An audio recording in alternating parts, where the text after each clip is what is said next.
Hello दोस्तों, चलिए आज क्लास को थोड़ा इंटरेस्टिंग बनाते हुए चलते हैं। अगर आप यूपी पुलिस कांस्टेबल का एग्ज़ाम पेपर देने वाले हैं तो ये क्वेश्चन आपके लिए वेरी वेरी इंपॉर्टेंट होने वाले हैं।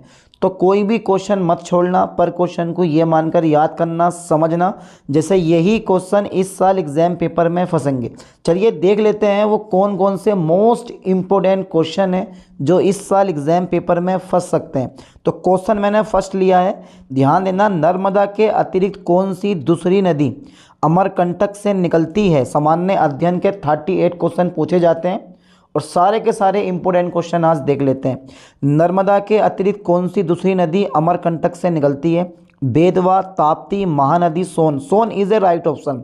बहुत ही सिंपल सा क्वेश्चन है, 2 रुपये के इजी से भी इजी। चलिए नेक्स्ट क्वेश्चन की तरफ बढ़ते हैं। क्वेश्चन नंबर 2 है, संयुक्त राष्ट्र संघ के न्यायालय का मुख्यालय किस शहर में स्थित है? Is a very very important question. संयुक्त राष्ट्र संघ के न्यायालय का मुख्यालय किस शहर में स्थित है? यार ये तो शायरी बन गई। ए पे आप टिक लगा दो, Hague is the right option. चलिए नेक्स्ट क्वेश्चन की तरफ फास्टली कमेंट कर दो कि सर इतने क्वेश्चन मैंने सही किए हैं, जल्दी से फास्टली। एलोरा की गुफाएं किस धर्म से संबंधित हैं? अरे यार डी पे टिक लगा दो, हिंदू, जैन और बौद्ध धर्म से संबंधित हैं। चलिए नेक्स्ट क्वेश्चन की तरफ बढ़ते हैं। क्वेश्चन 4 है हमारा, वस्तुओं और सेवाओं के सामान्य मूल्य स्तर में लगातार गिरावट किसके रूप में जाना जाता है? आए हाय क्या क्वेश्चन है, क्या क्वेश्चन है। वस्तुओं और सेवाओं के सामान्य मूल्य स्तर में लगातार गिरावट किसके रूप में जाना जाता है? अपर स्फीति is the right option. Next question की तरफ मैं बढ़ता हूं। नेक्स्ट क्वेश्चन की तरफ, एडमिरल कप किससे संबंधित है? यार ये नाम तो आप लोगों ने शायद पहली बार सुना हो, लेकिन पेपर में ऐसे ही क्वेश्चन आते हैं, हमेशा पेपर में ऐसे ही क्वेश्चन आते हैं। एडमिरल कप किससे संबंधित है? छोटा सा क्वेश्चन है पर है बड़ा खतरनाक। घुमाया फिराया हिलाया जुराया पर फिर भी कुछ असर नहीं आया, आखिरकार उसे एक कील की तरह ठोकना पड़ा। जल्दी बताओ फास्टली क्या आंसर होगा इसका। डी पे आप टिक लगा दो, नौकायन इज ए राइट ऑप्शन। चलिए नेक्स्ट क्वेश्चन की तरफ बढ़ते हैं। क्वेश्चन 6 है, निम्नलिखित में से कौन सा ग्रह जोवियन ग्रह का उदाहरण है? अरे यार वो अपना पृथ्वी। ए पे आप टिक लगा दो। नेक्स्ट क्वेश्चन की तरफ बढ़ते हैं। क्वेश्चन 7 है, ब्रिटिश शासन को भारत से उखाड़ फेंकने के लिए इनमें से किसने फ्रांसीसियों की मदद मांगी थी? संभाजी, शिवाजी, हैदर अली, टीपू सुल्तान। तो एक व्यक्ति हो सकता है इस सबके पीछे और वो है Tipu Sultan. Tipu Sultan is a right option.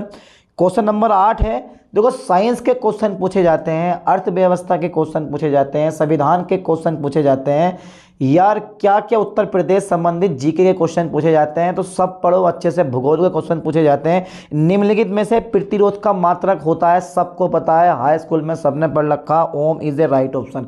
और इतने सिंपल से क्वेश्चन एग्जाम पेपर में पूछे जाते हैं। चलिए भारत के संविधान की व्याख्या करने के लिए अंतिम प्राधिकरण कौन सा है?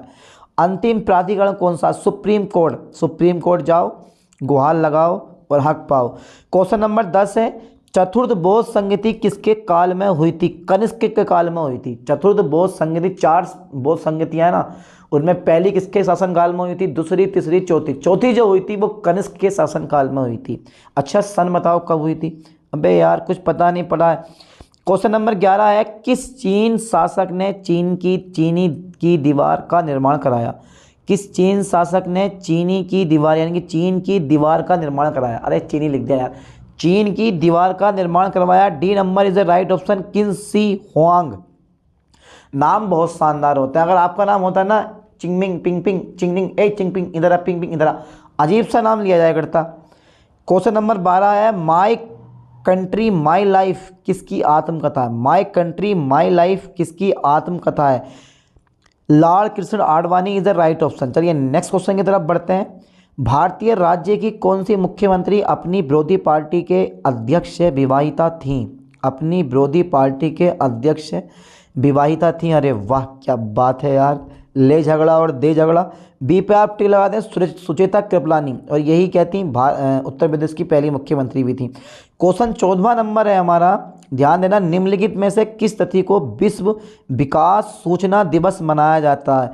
यार ऐसे ऐसे क्वेश्चन देख रहे हो, कहाँ से घुमा के पूछा, विश्व विकास सूचना दिवस मनाया जाता है? बी पे आप टिक लगा दें, 24 October is the right option. चलिए नेक्स्ट क्वेश्चन की तरफ बढ़ते हैं। भारत में मुद्रास्फीति को किसके द्वारा मापा जाता है? सीपीआई द्वारा मापा जाता है, उपभोक्ता मूल्य सूचकांक द्वारा। ठीक है, अर्थव्यवस्था के कुछ क्वेश्चन है ये। द्वितीय पंचवर्षीय योजना यानी कि द्वितीय पंचवर्षीय योजना किस मॉडल पर आधारित है? द्वितीय पंचवर्षीय योजना किस मॉडल पर आधारित है? पीसी महालनोबिस मॉडल पर आधारित है। यार ऐसे क्वेश्चन पढ़ो ना अच्छे से। अच्छा, भारतीय अर्थव्यवस्था किस प्रकार की अर्थव्यवस्था है? भारतीय अर्थव्यवस्था किस प्रकार की अर्थव्यवस्था है? सी पे टिक लगा दें, मिश्रित अर्थव्यवस्था है। ठीक है, तो ऐसे सिंपल से क्वेश्चन पढ़ा करो यार। भारत में राष्ट्रीय आय का सबसे पहले आकलन किसने किया था? भारत में राष्ट्रीय आय का सबसे पहले आकलन किसने किया था? सी पे टिक लगाओ, BKRB राव ने। ठीक है, चलिए क्वेश्चन नंबर 19 पढ़ो। कुछ वर्ष पहले किस एशियाई देश ने अपना राष्ट्रगान बदल दिया था? कुछ वर्ष पहले किस एशियाई देश ने अपना राष्ट्रगान बदल दिया था? बदला तो था, पर किसने बदला था? बी पे आप टिक लगा दें, नेपाल ने बदल दिया था। क्वेश्चन 20 से ज़रा ध्यान देना। ऐतिहासिक विक्टोरिया पार्क, ऐतिहासिक विक्टोरिया पार्क जिसे आप जंग ए आज़ादी पार्क का नाम दिया गया, कहाँ स्थित है? मेरठ में स्थित है। डी पे आप टिक लगा दो। और आप लोग गए भी होगे कभी, एग्जाम पेपर पढ़े मेरठ में। देखो अधिकांश पेपर बच्चों के मेरठ में पढ़ते हैं, सेंटर में घूम के आना, यहाँ पर मज़ा आता। यह विद्युत धारा का एसआई मात्रक क्या है? जल्दी बताओ, विद्युत धारा का एसआई मात्रक क्या है? फास्टली कमेंट करो जल्दी। विद्युत धारा का एसआई मात्रक क्या होगा? Ampere is a right option. चलिए नेक्स्ट क्वेश्चन की तरफ बढ़ते हैं। क्वेश्चन 22 है, शुष्क बर्फ किसका ठोस है? नाइट्रोजन का, कार्बन डाइऑक्साइड का, ऑक्सीजन का, मीथेन का। अधिकांश बच्चों का राइट आंसर जो होता है ना वो ऑक्सीजन होता है, बट होता नहीं है। जो लगता है वो होता नहीं है, जो होता है वो होता है। बी पे आप टिक लगा दें, carbon dioxide is the right option. किस देश में यूरेनियम का सर्वाधिक भंडार है? Australia is the right option. बहुत ही इंपॉर्टेंट क्वेश्चन है ये वाला, वेरी वेरी इंपॉर्टेंट, आता है पेपर में। क्वेश्चन नंबर 24 है, निम्नलिखित में से कौन सी नदी यमुना से नहीं मिलती? निम्नलिखित में से कौन सी नदी यमुना से नहीं मिलती? बेताबा, बेतवा नदी जो होती है ना वो गंगा नदी से नहीं मिलती। ठीक है, दिल बेकरार है। क्वेश्चन 25 देखो, गंडक सिंचाई परियोजना किन प्रदेशों का एक संयुक्त प्रयास है? गंडक सिंचाई परियोजना किन प्रदेशों का एक संयुक्त प्रयास है? वो है उत्तर प्रदेश और बिहार का। कोशिका का पावर हाउस आप किसे कहते हो? जल्दी बताओ। कोशिका का पावर हाउस, जो भी आप खाते पीते हो सारी एनर्जी उस पावर हाउस में संचित हो जाती है। बस एक ही चीज़ हो सकती है, वो है mitochondria is the right option. ठीक है, बोलो माइटोकॉन्ड्रिया, मिलाकर बोलो माइटोकॉन्ड्रिया। चलो नेक्स्ट क्वेश्चन पढ़ते हैं। क्वेश्चन 27 है, कमरे के तापमान पर कौन सी धातु तरल अवस्था में पाई जाती है? कमरे के तापमान पर एक ही धातु है, वह है पारा। पारा देखा होगा आप लोगों ने, धोखे से भी खा मत लेना इसे। मनुष्य जीवन का सर्वोत्तम ध्याय है केवल्य, जिसका अर्थ है, मनुष्य जीवन का सर्वोत्तम ध्याय है केवल्य, जिसका अर्थ है सी पे आप टिक लगाओ, इच्छाओं पर विजय प्राप्त करना। चलिए क्वेश्चन नंबर 29, विटामिन शब्द का जनक कौन है? फंक ने विटामिन शब्द की खोज की थी। Casimir Funk is a right option. Question number 30 देखो, इनमें से किसने अकबर की धार्मिक नीति की आयोजना की? इनमें से किसने अकबर की धार्मिक नीति की आयोजना की? तो किसने की? Badayuni is a right option. अच्छा क्वेश्चन नंबर 31 देखो, प्रसिद्ध विरूपाक्ष मंदिर कहाँ स्थित है? प्रसिद्ध विरूपाक्ष मंदिर कहाँ स्थित है? हम्पी में, भद्राचलम में, या श्रीकालाहस्ती में, या तिरुपति में? एक राइट ऑप्शन है, जल्दी बताओ फास्टली कौन सा राइट ऑप्शन होना चाहिए इसका? ए पे आप टिक लगा दो, Hampi is a right option. चलिए नेक्स्ट क्वेश्चन की तरफ बढ़ते हैं। सिंचाई के लिए 16 मील लंबी चोल झील का निर्माण इनमें से किस चोल शासक ने करवाया था? चोल वंश का क्वेश्चन है। राजेंद्र प्रथम ने, मेरे ख्याल से राजेंद्र प्रथम ने क्या करा था भैया? ये सब कुछ करवाया था। क्वेश्चन नंबर 33 देखो, और करंट अफेयर्स से कुछ क्वेश्चन पूछे जाते हैं। हाल ही में वर्ल्ड हैप्पीनेस रिपोर्ट 2025 में कौन सा देश पहले स्थान पर आया है? Finland is a right option. Finland ही आया है मेरे ख्याल से। 80 number is a right option. Next question की तरफ बढ़ते हैं मेरे दोस्तों। क्वेश्चन 34 है हमारा, हाल ही में ऑपरेशन दोस्त किस देश में भूकंप राहत के लिए चलाया गया? बी नंबर मेरे ख्याल से तुर्की होना चाहिए। हाँ, बी नंबर तुर्की is a right option. Current affairs का क्वेश्चन है। विश्व जल दिवस कब मनाया जाता है? बी पे टिक लगाओ, 22 मार्च को मनाया जाता है। ठीक है। आदित्य L1 मिशन का प्रमुख उद्देश्य क्या है? सूर्य का अध्ययन करना। अल्लाह भैया, आदित्य L1 मिशन का प्रमुख उद्देश्य क्या है? सूर्य का अध्ययन करना। युद्ध अभ्यास किसके साथ हुआ था? युद्ध अभ्यास किसके साथ हुआ था? सी पे आप टिक लगाएं, अमेरिका के साथ हुआ था। अच्छा, क्वेश्चन 38 है, मौलिक कर्तव्य संविधान में किस संशोधन द्वारा जोड़े गए हैं? मौलिक कर्तव्य संविधान में किस संशोधन द्वारा जोड़े गए हैं? 42वां संशोधन इज द राइट ऑप्शन। चलिए, सामान्य हिंदी के 37 क्वेश्चन पूछे जाते हैं, फास्टली देख लेते हैं, समय है नहीं इतना आपके पास भी और मेरे पास भी। क्वेश्चन 39 है, आविर्भाव का सही विपरार्थक शब्द चुनिए। ठीक है, आविर्भाव का सही विपरार्थक यानी कि विपरीत अर्थ वाला शब्द चुनिए। प्रादुर्भाव, संभाव, तिरुभाव, अभाव। तो 39 का राइट ऑप्शन मेरे दोस्तों क्या लग रहा है? सी पे आप टिक लगा दें, तिरुभाव। चलिए, उन्मूलन का सही विपरार्थक शब्द चुनिए। उन्मूलन का, ठीक है, विपरार्थक शब्द कौन सा होगा? जल्दी बताओ बेटा, फास्टली जल्दी बताओ, फास्टली। विपरार्थक शब्द कौन सा होगा? यार है एक शब्द उन्मूलन का, आरोपण, प्रत्यारोपण, निरूपण या रोपण। यार उन्मूलन का कौन सा होगा? डी पे आप टिक लगा दो, रोपण इज द राइट ऑप्शन, यही सही ऑप्शन है। क्वेश्चन 41 है, बाघ और बकरी एक घाट पानी पीती हैं, शुद्ध वाक्य चुनिए। यह शुद्ध है। बाघ और बकरी एक घाट पर पानी पीते हैं। बाघ और बकरी एक घाट पानी पीते हैं। बाघ और बकरी एक घाट पानी पीता है। बाघ और बकरी एक घाट पानी पीते हैं। एक घाट पर पानी पीते हैं, A number is the right option. कोई भी बता देगा यार, ऐसे सिंपल से क्वेश्चन। एक गाय, दो घोड़े और एक बकरी मैदान में चर रहे हैं कि तोड़ के पेड़ों के पत्ते बकरी को खिला दिए। एक गाय, दो घोड़े और एक बकरी मैदान में चर रहे हैं, शुद्ध वाक्य चुनिए।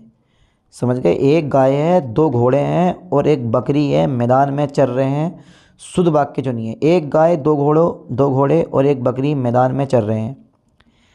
अरे यार, एक गाय, दो घोड़े और एक बकरी मैदान में चर रही हैं। एक गाय, दो घोड़े और एक बकरी मैदान में चर रही हैं, चर रहा है। अबे क्या है ये? कहा है भैया, सी पे आप टिक लगा दो। एक गाय, दो घोड़े और एक बकरी मैदान में चर रही है। क्वेश्चन 43, मैं आपकी श्रद्धा करता हूँ, शुद्ध वाक्य चुनिए। मैं आपकी क्या करता हूँ भैया? श्रद्धा करता हूँ, शुद्ध वाक्य चुनिए। मैं आप पर श्रद्धा रखता हूँ is the right option. Question शुद्ध है, शुद्ध शब्द चुनिए। घनिष्ठ, घनिष्ठ, घनिष्ठ, घनिष्ठ। घनिष्ठ का 44 में का राइट ऑप्शन, बी पे आप टिक लगाओ, घनिष्ठ इज द राइट ऑप्शन। बिल्कुल सही पढ़ा, यही पढ़ा आप लोगों ने, लिखा हुआ भी यही देखा होगा। शुभ चन यानी कि शुद्ध शब्द चुनिए। औद्योगिक, औद्योगिक, औद्योगिक, औद्योगिक। तो क्या लग रहा है? पहला इज ए राइट ऑप्शन होना चाहिए 45 का। जल्दी बताओ बेटा, फास्टली। हाँ, A number is a right option. चलिए नेक्स्ट क्वेश्चन की तरफ बढ़ते हैं। क्वेश्चन 46 है, जंगल में लगने वाली सही विकल्प चुनिए। आग एक शब्द के क्रम में। अरे यार, केवल उल्टा उल्टा हो गया, शब्द उल्टे उल्टे हो गए। बी नंबर, दवा नल इज ए राइट ऑप्शन। अच्छा, क्वेश्चन 47 देखो, जहाँ लोगों का मिलन ना हो, एक शब्द के क्रम में सही विकल्प चुनिए। जहाँ लोगों का मिलन ना हो क्या बोलते हैं? उसको मेला कहते हैं, भीड़ कहते हैं, सम्मेलन कहते हैं, सम्मिलन कहते हैं। भैया क्या बोलते हैं? जहाँ लोगों का मिलन ना हो उसको हम क्या बोलते हैं? सी पे आप टिलाओ, सम्मेलन। चलिए नेक्स्ट क्वेश्चन बढ़ते हैं। क्वेश्चन नंबर 48 है हमारा, ध्यान देना जरा। किसी प्रतियोगिता में विजय होने पर दिया जाता है, उपयुक्त शब्द का चयन करें। पुरस्कार दिया जाता है is the right option. Next question की तरफ बढ़ता हूँ। शाख्य भाव मिश्रित अनुराग को कहते हैं, उपयुक्त शब्द का चयन करें। प्रेम, स्नेह, सख्य भाव, प्रेरणे। क्या बोलते हैं भाई इसमें? राइट ऑप्शन बताओ जरा। 49 का राइट ऑप्शन कौन सा होगा? बी पे आप टिक लगा दें, स्नेह। ठीक है, चलिए नेक्स्ट क्वेश्चन की तरफ बढ़ते हैं हम। कुसंगति के कारण चरित्र पर दोष लगना, उपयुक्त शब्द का चयन करें। अपयश, अपकीर्ति, कलंक, दुष्चरित्र। तो कलंक या दुष्चरित्र में से एक होना चाहिए, सी नंबर लगा दो, कलंक। नेक्स्ट क्वेश्चन की तरफ बढ़ते हैं। शस्त्र क्या है? उपयुक्त शब्द का चयन करें। वह हथियार जो फेंक कर चलाया जाता है, वह हथियार जो हाथ में थाम कर चलाया जाता है, एक तरह का विद्या, इनमें से कोई नहीं। शस्त्र क्या है? शस्त्र है क्या? बी नंबर, वह हथियार जो हाथ में थाम कर चलाया जाता है, वही तो शस्त्र होता है। जैसे पेन आपका शस्त्र है। जिसमें संसार के प्रति मोह ना रहा हो, उपयुक्त शब्द का चयन करें। जिसमें संसार के प्रति मोह ना रहा हो तो वो क्या बन जाता है? बीतरागी, शीतरागी, अनुरागी या रागी। क्या बन जाता है वो? ए पे आप टिक लगा दें, बीतरागी इज ए राइट ऑप्शन। चलिए, जो कभी बूढ़ा ना हो वो अजर होता है। अजर ही तो बोला जाता है उसको, अमर नहीं बोला जाता, अजर बोला जाता है। जो कभी बूढ़ा ना हो उसको अजर बोला जाता है। क्वेश्चन 54 है हमारा, जो कानून के विरुद्ध हो उपयुक्त शब्द का चयन करें जो कानून के विरुद्ध, वैधानिक, संवैधानिक, निरुद्ध या अभेद। अभेद होना चाहिए। 44 का राइट ऑप्शन है भाई, ये 54 का राइट ऑप्शन कौन सा होना चाहिए? 54 का डी नंबर, अभेद। ठीक है, चलिए अगला क्वेश्चन देखते हैं। 55वां, खेत का सही तत्सम शब्द चुनिए। खेत का सही तत्सम शब्द चुनिए। खेत का सही तत्सम शब्द कौन सा होगा? बी पे आप टिक लगाएं, क्षेत्र। क्षेत्र is the right option. Question 56 है, देखो घोटक का सही तद्भव शब्द चुनिए। घोटक, यार घोटक क्या होता है? ये घोटक का सही तद्भव शब्द चुनिए। घोटक का सही तद्भव शब्द चुनिए, कौन सा होगा? बी पे आप टिक लगाएं, घोड़ा इज द राइट ऑप्शन। चलिए क्वेश्चन 57 है, चौकी का, क्वेश्चन 57 है हमारा, चौकी का तत्सम शब्द है। चौकी का तत्सम शब्द है। चौकी का सी नंबर लगाओ। चतुष्पादिका इज द राइट ऑप्शन। चलिए अगला क्वेश्चन देखते हैं। सूचिका का तद्भव शब्द है। सूचना, सुई। सुई इज द राइट ऑप्शन, यही है सुई। चलिए नेक्स्ट क्वेश्चन देखते हैं। त्वरित का तद्भव शब्द है। दोनों होते हैं, शीघ्र भी तुरंत भी, ए और बी दोनों। चलिए नेक्स्ट क्वेश्चन पढ़ते हैं। पहले गद्यांश पढ़ो। निम्नलिखित प्रश्न संख्या 60 से 64 तक गद्यांश को पढ़ो और नीचे दिए गए प्रश्नों के उत्तर दो। देखो पहला गद्यांश पढ़ लो अच्छे से, स्क्रीनशॉट ले लेना इसका। वैज्ञानिक प्रयोग की सफलता ने मनुष्य की बुद्धि का अपूर्ण विकास कर दिया। पढ़ो जरा, तुम खुद से पढ़ लो ना, बहुत टाइम हो जाएगा पढ़ते पढ़ते। पढ़ो, स्क्रीनशॉट ले लो। इन हथियारों का प्रयोग होने पर शत्रु देश की अधिकांश जनता और संपत्ति थोड़े समय में ही नष्ट की जा सकेगी, क्योंकि ऐसे शस्त्र प्रायः सभी स्वतंत्र देशों के संग्रहालयों में कुछ न कुछ आ गए हैं। आय हाय, पढ़ लिया। आज इतने उन्नत शस्त्र बन गए हैं जिनके प्रयोग से व्यापक विनाश आसन दिखाई पड़ता है। पढ़ लिया नहीं? चलो अब बताओ, इस गद्यांश का मूल कथ्य क्या है? आतंक और सर्वनाश का भय, विश्व का सशस्त्रों की होड़, द्वितीय विश्व युद्ध की विभीषिका, निरस्त्रीकरण और विश्व शांति। क्या लग रहा है? राइट ऑप्शन डी पे आप टिक लगाओ, निरस्त्रीकरण और विश्व शांति। चलिए क्वेश्चन नंबर 61 देखते हैं। भयंकर विनाशकारी आधुनिक शास्त्रों को बनाने की प्रेरणा किसने दी? अमेरिका ने दी? किसने दी? अरे किसी ने तो दी होगी, है भाई। सी पे आप टिक लगाओ, जापान पर गिराए गए अणु बम ने। ओहो। क्वेश्चन 62 है। एटम बम की अपार शक्ति का पृथक अनुभव कहाँ से हुआ? एटम बम की अपार शक्ति का प्रथम अनुभव कैसे हुआ? जापान में हुई भयंकर विनाश लीला से। अरे यार बड़ी खतरनाक विनाश लीला हुई थी, बात तो सही है। ए पे आप टिक लगा दो, ठीक है। क्वेश्चन 63 है। बड़े बड़े देश आधुनिक विनाशकारी शस्त्र क्यों बना रहे हैं? बड़े बड़े देश आधुनिक विनाशकारी शस्त्र क्यों बना रहे हैं? बात भी सही है। ज़रूरत क्या बनाने की? ऐसी ज़रूरत है। अभी जो चल रहा है ईरान, अमेरिका, इसराइल में, अब ईरान थोड़ा सा कमज़ोर है, उसके पास एटम बम नहीं है, लोग मार रहे हैं। ताकत बढ़ाने के लिए ज़रूरत है यार, और ज़रूरत पड़ेगी भी आने वाले टाइम में। अपनी अपनी सेनाओं में कमी करने के उद्देश्य से, अपने संसाधनों का प्रयोग करने के उद्देश्य से, अपना सामरिक व्यापार बढ़ाने के उद्देश्य से, यानी कि पारस्परिक भय के कारण। तो 63 का राइट ऑप्शन मिल गया होगा मेरे ख्याल से। डी पे आप टिक लगा दो, पारस्परिक भय के कारण। चलिए क्वेश्चन 64 है। आधुनिक युग भयंकर व विनाशकारी होते हैं क्योंकि का तो कोई रीज़न ही नहीं है। क्योंकि बी पे आप टिक लगाएं, अधिकांश जनता और उनकी संपत्ति नष्ट हो जाती है। सब, अरे यार इतने भयंकर युद्ध चल रहे हैं, संपत्ति किसकी जा रही है? संपत्ति जा किसकी रही है? उन गरीब लोगों की जो बेचारे घरों में रह रहे हैं, उन पे तो बम ब्लास्ट हो रहे हैं, गिर रहे हैं। क्वेश्चन 65 है। हिंदी भाषा किस लिपि में लिखी जाती है? देवनागरी लिपि में लिखी जाती है। क्वेश्चन 66 है हमारा। निम्नलिखित में से कौन सा स्वर नहीं है? कौन सा स्वर नहीं है? क्वेश्चन नंबर 66, डी पे आप टिक लगा दो, रुआ। सर्वनाम कितने प्रकार के होते हैं? बी 6 प्रकार के होते हैं, सबको पता है। निम्नलिखित में से कौन सा शब्द क्रिया विश्लेषण है? तेज, बुद्धिमान, मीठा या पहला? कौन सा शब्द क्रिया विश्लेषण है? वो एक ही शब्द है, वो है तेज, बता रहा क्रिया विश्लेषण है। सदा एक वचन में प्रयुक्त होने वाला शब्द है? पौधा, पुस्तक, सहायता, लड़का। लड़का होना चाहिए। 69 का सी नंबर है यार, सहायता। चलिए भूद्रुप का संधि है, यानी कि भूद्रुप का संधि विच्छेद क्या होना चाहिए? बी पे आप टिक लगा दें, राइट ऑप्शन भू प्लस उर्दू। चलिए नेक्स्ट क्वेश्चन देखते हैं। 71वां। हथियाना में कौन सी क्रिया है? हथियाना में कौन सी क्रिया? डी पे आप टिक लगाएं, नाम धातु क्रिया। क्वेश्चन 72 है। उच्चारण का संधि विच्छेद होगा? उच्चारण का सही संधि विच्छेद बताओ। सी पे टिक लगाओ, उत plus Charan is the right option. Question 73 है। बा का उच्चारण स्थान है? दंत ओष्ठ, दंतोष्ठ या कंठोष्ठ? बा का उच्चारण स्थान है 73 का C number is a right option, तंतोष्ट इज ए राइट ऑप्शन। चलिए क्वेश्चन 74 देख लो, राम ने खाना खाया, मैं खाया होगा, कौन सी क्रिया है, यानी कि कौन सी क्रिया है, बी पे आप टिक लगाएं, संदिग्ध भूत। अच्छा क्वेश्चन 75 देखो, यथाशक्ति में कौन सा समास है, यह अब ये भी भाव समास है। ठीक है, तो 75 क्वेश्चन सामान्य हिंदी सामान्य अध्ययन के मिला के हो गए। अगर इन्हीं प्रैक्टिस सेट को अच्छे से याद करते रहोगे, समझते रहोगे, तो कोई भी क्वेश्चन ऐसा नहीं होगा जो एग्जाम पेपर में बच जाए। 100% एग्जाम पेपर इन्हीं क्वेश्चन से फंसने वाला। ठीक है, चलिए अच्छे से पढ़ते रहो, मेहनत करते रहो, मिलते हैं नेक्स्ट वीडियो में नेक्स्ट लेक्चर के साथ। थैंक्स।